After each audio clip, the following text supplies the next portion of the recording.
Hello, Stephen White for Steve Arts 89. Disney's been in the news a lot lately. It seems to be on a bad roll, but this is a new scary low. There's a whistleblower who has. They used to work for Disney. They're an accountant there. They worked there for 18 years. Apparently, they saw and reported on a lot of problems over the years and were eventually fired because of it. Because apparently they weren't making Disney happy by reporting and complaining, and apparently you're just supposed to go along with what you're told. Now, this whistleblower has filed a series of complaints to the Securities and Exchange Commission, and it's actually being investigated. They have to investigate. They have to take it seriously. Now, Sandra Cooper is saying that Disney, over a long period of time, basically inflated the parks and resorts profits, and they systematically overstated revenue by billions of dollars by exploiting weaknesses in the company's accounting software. Now, whether they've got their own software that they've designed themselves or whether they're using someone else's software and they can blame them, I'm not sure. Cuba said she met with officials from the SEC on several occasions to discuss the allegations. So this is being taken seriously. This is not a joke. This is more than just saying a film wasn't good, or they're trashing fans and not being respectful to fans, or creating a good experience for people going to the parks, which is a whole other series of issues, which has been in the media for a while, and it's not the same as recasting characters and race swapping and doing a lot of the things they've been criticised for lately. This is basically stealing, and it's not just looking good. It's not just exaggerating just for appearance sake. There are more serious things here. Now, some of the examples that were given were that they used a lot of gift cards, gave them to people, but then counted them as sales and counted them twice. So they'd count like the value of the gift card, and then whatever the person spent, they'd also consider, so it'd be counted twice. And also they gave away a lot of cards to compensate with for complaints or problems, and then they would count them as sales. So that's one way that they constantly do that, and that may not sound like much, but you do that with a lot of customers over a long time. That adds up a lot, especially if we're talking $300, $400, $500 at a time.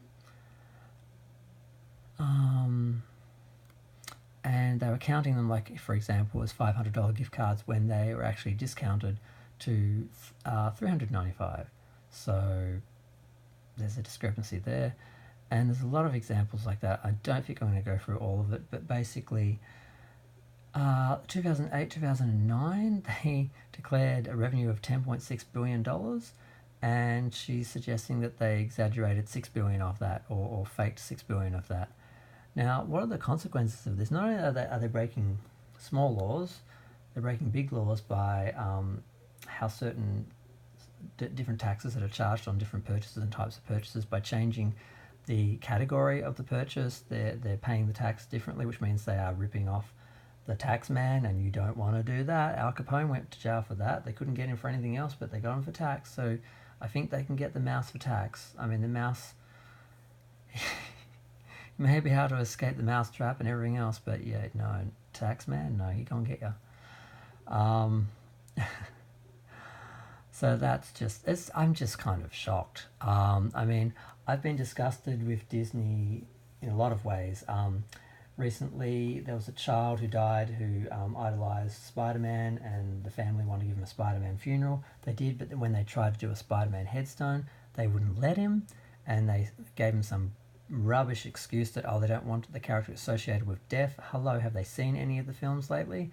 And also, they have done it before, and so it was just rubbish. They just, it was just horrible. I lost a lot of respect for them there. And then there's the problem of Little Mermaid. Sorry. They race swapped the character, and they've done that a lot with a lot of ginger characters. They've replace them with black characters because it makes them appear more woke.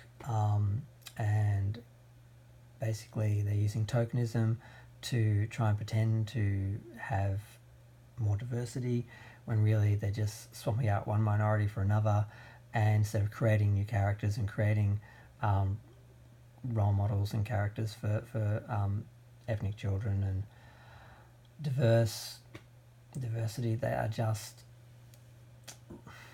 regurgitating the same characters and reusing, and basically I've got a whole other video about that, so there's all of that. And of course Galaxy's Edge, oh my god, they spent billions creating these for the park, and they based it all on the new Star Wars, which isn't popular, which isn't resonating with original fans and not gaining younger fans. They've basically lost a generation of Star Wars fans to Marvel, and they're losing. They're not actually losing money, but they're not making the amount of money they thought they're going to make on this investment. And where did they get the money for this sort of investment? Like buying Star Wars, like buying Marvel, like buying 20th Century Fox, by getting loans from people based on their worth, which was based on fake profits.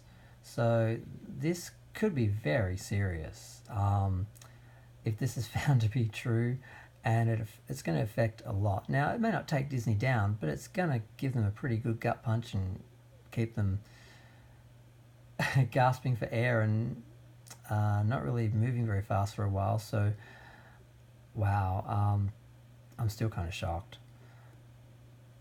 It's one thing to do things creatively that are bankrupt or morally that are bankrupt, but to actually do things illegal with cash and taxes and profits and all that side of things, that's a whole nother thing. You can't put someone in jail for creating an awful film and killing someone's childhood, but you can put someone in jail for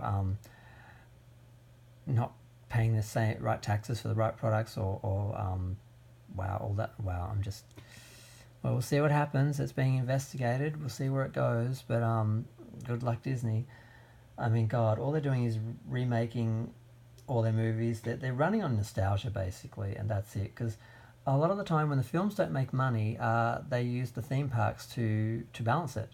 Because that's where they make the money consistently, apparently, allegedly.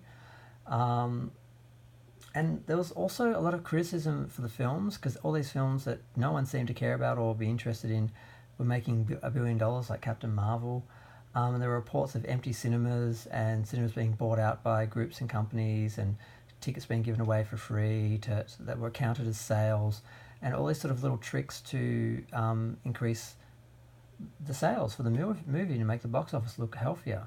And people thought, it's just haters making rubbish up, just creating stories to fit their narrative.